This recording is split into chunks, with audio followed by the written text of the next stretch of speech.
Okay. सभी बच्चों को नए साल की हार्दिक शुभकामनाएं। जैसे मैंने आप सभी से वादा किया था कि आने वाले जो 2025 जनवरी से मैं 11th और 12th की फ्री ऑफ कॉस्ट क्लासेस चलाऊँगा। जो स्टूडेंट इच्छुक होंगे वो क्लासों को अटेंड करेंगे। इस क्लास में आप सभी को मैं बहुत ही अच्छी जानकारी दूंगा।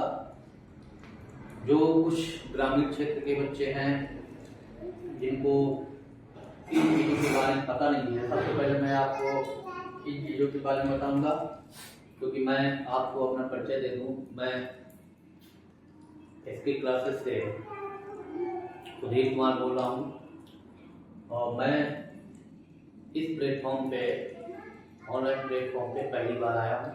मैं सोचता हूँ कि मेरी जो क्लासें हैं या मेरा जो एक्सपीरियंस है वो बच्चों को अधिक से अधिक बच्चों को पहुँचे, जिससे बच्चे अधिक से अधिक जानकारी प्राप्त कर सकें। सबसे पहले आपको ये चीज़ बताता हूँ, जो बच्चे बहुत ही हायर तैयारी के लिए जो सोचते हैं कि हम IIT की तैयारी करें, IITMT की तैयारी करें, तो आप सभी को पता है कि जो साइंस बैकग्राउंड के होते हैं वही इन चीज़ों का सपना देख पाते हैं।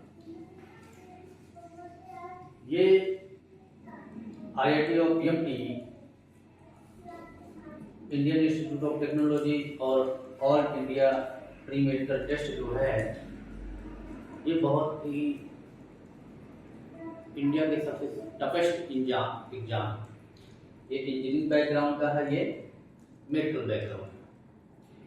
तो इंजीनियरिंग बैकग्राउंड बहुत से बच्चों का सपना होता है छोटी क्लासों से कि हम इंजीनियर बनेंगे, हम डॉक्टर बनेंगे। आपके स्कूल में अधिकतर सभी लोग जाते हैं तो ये बेटा इंजीनियर बनोगे या डॉक्टर बनोगे, तो आपके सपनों में तमाम एक से क्रिएटिविटी आती है कि मैं इंजीनियर बनूंगा, मैं डॉक्टर बनूंगा, मैं IAS बनूंगा, मैं PCS बनूंगा। तो इंजीनियर और डॉक्टर बनने के लिए सबसे पहले क्या है, आपको अगर इंजीनियरिंग प्लेटफॉर्म में जाना पड़ेगा तो ये प्री फाउंडेशन और फाउंडेशन का हिंदी वर्ड क्या है, किसी भी नींव को मजबूत करना।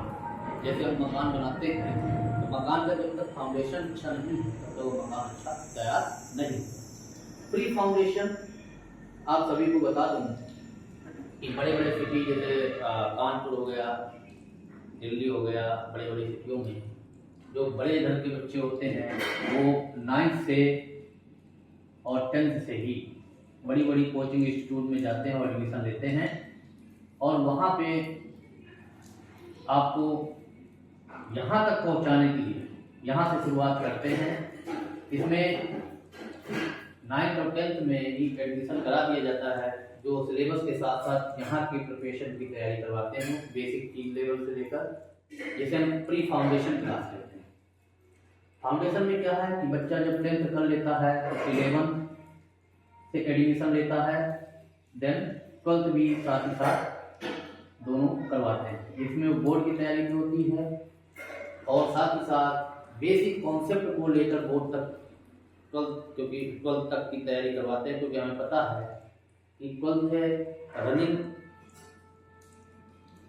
से ही हम IIT का फॉर्म फिलअप कर देते हैं, और 12th से रिजल्ट आने पर ही हम जब पेपर देते हैं तो हमारा सिलेक्शन होता है। तो 11th और 12th में ये फाउंडेशन में आपको जो है, मैंने आपसे जैसे वादा किया, हालांकि मैं बहुत ही डिटेल पे चीज़ें फाउंडेशन की क्लास आपको मैं यहाँ फाउंडेशन चलाऊँगा, प्री फाउंडेशन तो नहीं चलाऊँगा। फाउंडेशन में मैं सबसे पहले 11th और 12th की बिल्कुल बेसिक चीज़ें लेकर चलूँगा। 11th और 12th की बिल्कुल बेसिक चीज़ें लेकर धीरे धीरे हम बोर्ड का कवर करेंगे, साथ ही साथ हम फाउंडेशन की चीज़ें भी बताएंगे। तो सबसे पहले हम आपको चर्चा करेंगे कि 11th और 12th में क्या क्या सिलेबस है आपका। 11th और मोस्टली आप सभी को पता होना चाहिए कि ये आपका जो पैटर्न होता है वो NCERT बेस्ड होता है।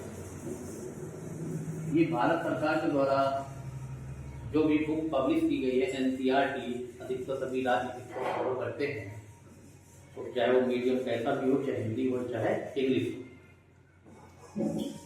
तो 11 से हम स्टार्ट करेंगे। सबसे पहले हम बेसिक चीज़ों का अध्ययन करेंगे, बेसिक चीज़ों के बाद हम डिटेल से चलेंगे। मैंने आपको बताया था कि 11th क्लास, हालांकि पहली बार अपन रूबरू हो रहे हैं, तो 11th क्लास में आप सभी को बेसिक चीज़ें मैं सभी विद्यार्थियों से बोलता हूँ कि केवल आपको कैलकुलेशन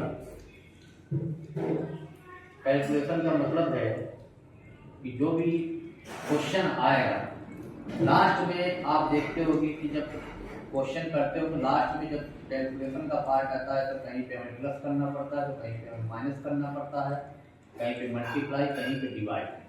ये 4 चीज़ें ऐसी हैं जो कैलकुलेशन के महत्वपूर्ण एलिमेंट्री।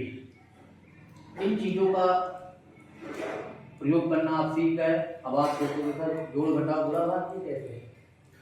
ये आपको लगता बहुत ही आसान है कि ये चीज़ें आपको आती हैं, लेकिन लास्ट के कैलकुलेशन में बहुत से ऐसे फैक्टर होते हैं जो आप गलत कर देते हैं। कोई भी क्वेश्चन आप कोई भी उठाओगे, लास्ट में आपको ये चीज़ें करनी ही पड़ती हैं। ये चीज़ें आपकी परफेक्ट होनी चाहिए। अगर ये चीज़ें आपकी परफेक्ट हैं तो आप कभी भी गणित में मात नहीं खाओगे। ये मेरा बात। तो कैलकुलेशन में आपको जो है ये चीज़ें आपको देखनी पड़ेंगी। अब 11th क्लास जब हम स्टार्ट करेंगे तो सबसे पहले बेसिक रूल्स क्या है कि कोई भी टॉपिक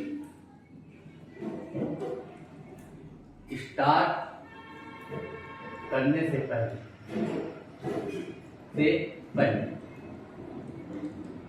मैं डिटेल से चर्चा करूंगा आपके साथ, डिटेल से चर्चा करूंगा। सेकेंड पॉइंट, सभी फॉर्मूलास, सभी सूत्रों को लिखूंगा।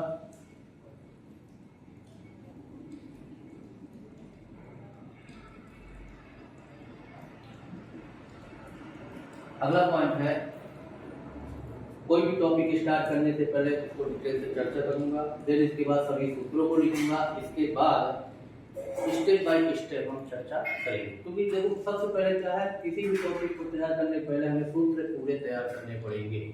फॉर्मूला तैयार करने का तरीका क्या है, मैं कितनी बार उसको रिवाइज करवा दूंगा जिसके कारण आपको सूत्र दिमाग में बिल्कुल बैठ जाएंगे। फॉर्मूला, क्योंकि मैथ का मतलब ही है सूत्र, सूत्र का मतलब ही है मैथ। हमें फॉर्मूला याद है तो मैथ हम आसानी से कर सकते हैं।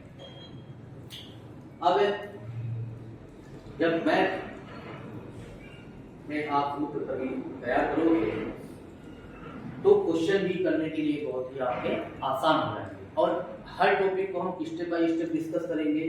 हर टॉपिक जो है आपका किसी न किसी टॉपिक से लिंक है। तो हम 11th क्लास से आपका स्टार्ट करेंगे और 11th की जितने टॉपिक्स हैं उन सभी को कवर करते करते हम 2 क्लास लिया करेंगे, एक 11th क्लास और एक 12th क्लास।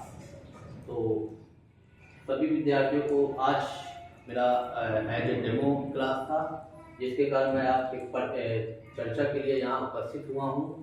और मैं जनवरी से ही इन क्लासों को स्टार्ट कर दूँगा और मोस्ट प्रोबेबिलिटी है कि कल से ही मैं इन क्लासों को स्टार्ट करूँगा। पहले मैं 11th क्लास के सभी चैप्टरों के बारे में चर्चा करूँगा, इसके बाद मैं 12th क्लास के सभी चैप्टरों के बारे में चर्चा करूँगा। देन चैप्टरों की चर्चा करने के बाद हम स्टेप बाय स्टेप टॉपिक को हम कवर करेंगे। हर टॉपिक किस टॉपिक से लिंक है, किस टॉपिक का आगे आपके फ्यूचर में क्या प्रयोग है, उस टॉपिक के बारे में हम चर्चा करेंगे, जिसके कारण वो टॉपिक, क्योंकि मैथ पढ़ना ही नहीं कि हमने 11th कर लिया 12th कर लिया उसके बाद हमें आगे नहीं पढ़ना, हमें पढ़ना है आगे।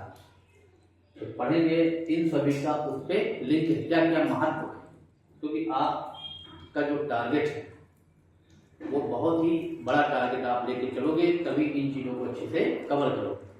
तो एनसीईआरटी केवल बुक्स से आप सवाल लगाते हैं, इसका मतलब आप फुल सिलेबस कर लिया, वो नहीं पर्याप्त। 11th और 12th का सिलेबस का कोई अंत ही नहीं, ना सवालों का अंत है ना ही टॉपिक का अंत है।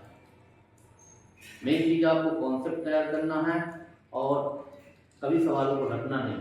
जिस दिन सवाल आपने रटना स्टार्ट किया उस दिन आप मैथ के स्टूडेंट नहीं हुए। मैथ के स्टूडेंट बनने के लिए आपको कॉन्सेप्ट पकड़ना है, उस कॉन्सेप्ट आपका क्लियर है तो आप कभी भी मैथ में कभी भी मार नहीं खाओगे। कॉन्सेप्ट आपका सब कुछ क्लियर होना चाहिए। तो मैं अब आपसे सभी से अलविदा दूंगा। केवल आज मैं बेसिक जानकारी के लिए आया था, तो सभी को मैं बेसिक जानकारी दे चुका हूँ। कल से मैं पूरा 11th के चैप्टरों का डिटेल में स्टार्ट करूँगा। देन इसके बाद कल ही जो है 12th के चैप्टरों का डिटेल स्टार्ट करूँगा। और कोई भी आपको अच्छा हम पढ़ेंगे, हालांकि यूट्यूब पे मैं लाइव तो नहीं कर सकता, लेकिन ये है कि जब भी मैं वीडियो अपलोड करूँगा या लाइव भी करूँ भी आऊँगा आगे चल के, तो आप कमेंट के द्वारा आप क्वेश्चन में कभी भी प्रॉब्लम होगा आप मेरा नंबर भी देंगे, मैं आपको नंबर भी दूंगा। उस व्हाट्सएप के द्वारा चेक करके मुझे आप बताएंगे कि सर टॉपिक में दिक्कत है, इसको आप समझाइए।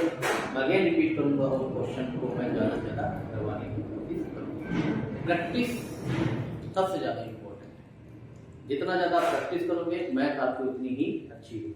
तो अब मैं आपसे अलविदा लेता हूँ। सभी को गुड नाइट और नए वर्ष की हार्दिक ढेर सारी बधाई हो सभी को। जय हिंद।